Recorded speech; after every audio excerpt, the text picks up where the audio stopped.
Hello students, welcome back to my channel. আমি দেবাঞ্জনা ঘোষাল। তোমরা দেখছো আমার সাথে তোমাদের নিজেদের channel Shikshamarg education and computer centre. প্রথমেই তোমাদের অসংখ্য ভালোবাসা এভাবে পাশে থাকার জন্য, ভালোবাসা দেওয়ার জন্য, এবং আমার প্রত্যেকটি পুরনো স্নেহের ছাত্রছাত্রী এবং আমার প্রত্যেকটি নতুন স্নেহের ছাত্রছাত্রী যারা আমার চ্যানেলে আসছো প্রত্যেককে স্বাগতম। আজকের আলোচ্য বিষয় Bardhaman university BA 6 semester general SEC 4 political সায়েন্সের সাজেশান, যেটা আমার প্রচুর ছেলে মেয়ে তোমরা বলেছো যে এই সাজেশানটা দেওয়ার কথা, যেটা তোমাদের টপিকটা আছে বর্ধমান ইউনিভার্সিটির হিউম্যান রাইটস এডুকেশন। তো তার উপরেই আজকের আলোচ্য বিষয়। যদি তোমাদের মনে হয় ভিডিওগুলো তোমাদের একটু উপকারে আসছে, তাহলে তোমরা চ্যানেলটাকে সাবস্ক্রাইব করে অল নোটিফিকেশানটা অন করে রেখো। একটা লাইক শেয়ার করতে ভুলো না। তোমার বন্ধুদের মাঝে বেশি বেশি করে শেয়ার করো, কারণ তোমার একটা শেয়ারিংয়ে তোমার বন্ধুটার হয়তো অনেক বেশি উপকার হতে পারে। আর তোমরা যারা যারা নোট পারচেস করতে চাইছো 8609778925 এই নাম্বারে যোগাযোগ করো, এই নাম্বারে হোয়াটসঅ্যাপ করো, তোমাদের সমস্ত ডিটেলস বলে দেওয়া হবে। তাহলে চলো আজকের আলোচ্য বিষয়ে প্রবেশ করা যাক।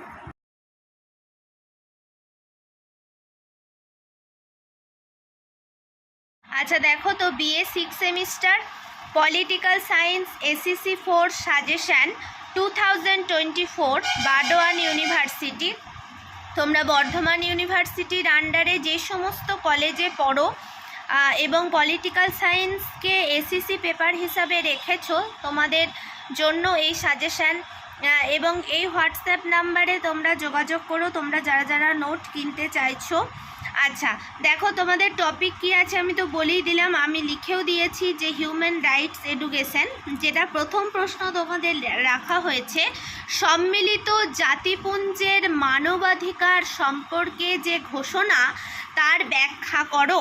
বা প্রশ্ন দিতে পারে যে সম্মিলিত জাতিপুঞ্জ মানবাধিকার নিয়ে যে ঘোষণাটি করেছেন তার ব্যাখ্যা করো। 2 নম্বরের প্রশ্ন, মানবাধিকারের অর্থ ও প্রকৃতি সম্পর্কে আলোচনা করো।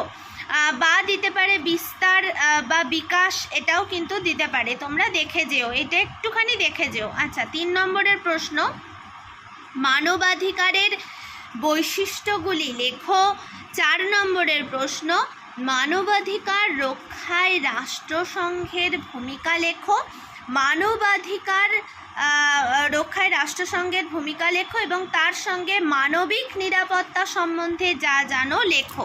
5 নম্বরের প্রশ্ন, ভারতবর্ষের মানবাধিকার সম্পর্কে টিকা লেখো, অথবা সংবিধানে যে মানবাধিকারের যে অংশগুলি উল্লেখ করা হয়েছে সেগুলি আলোচনা করো। মানে আমাদের ভারতীয় সংবিধানে মানবাধিকার সম্বন্ধে যে যে ধারার কথা উল্লেখ করা হয়েছে সেগুলি আলোচনা করো বা লেখো।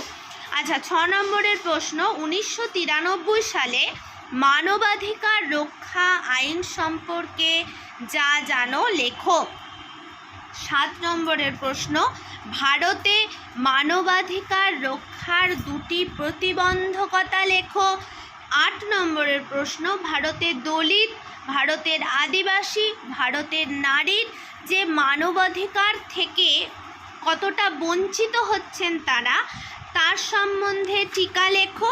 যে কোনো একটা দিতে পারে, বা 3টে দিয়েও 10-এর দিতে পারে, বা 2টো দিয়ে 5-5 10 দিতে পারে। 9 নম্বরের প্রশ্ন, ভারতে মানবাধিকার আন্দোলনের গতি প্রকৃতি লেখো। এবং শেষ প্রশ্ন 10 নম্বরের প্রশ্ন, ভারতে মানবাধিকার আন্দোলনের সুফল ও কুফল সম্বন্ধে যা জানো লেখো। অর্থাৎ তোমরা এই SEC 4 রাষ্ট্রবিজ্ঞানের জন্য তোমরা এই 10টা প্রশ্ন খুব ভালো করে যাও।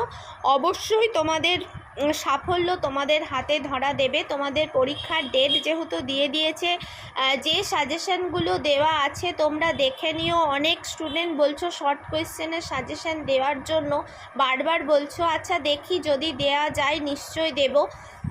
তো এই প্রশ্নগুলি তোমরা ভালো করে যাও। সবাই ভালো থেকো, সুস্থ থেকো এবং পরীক্ষাকে ভয় ভেবে নয়, জয় করার উদ্দেশ্যে এখন থেকে প্রস্তুতি নিতে থাকো।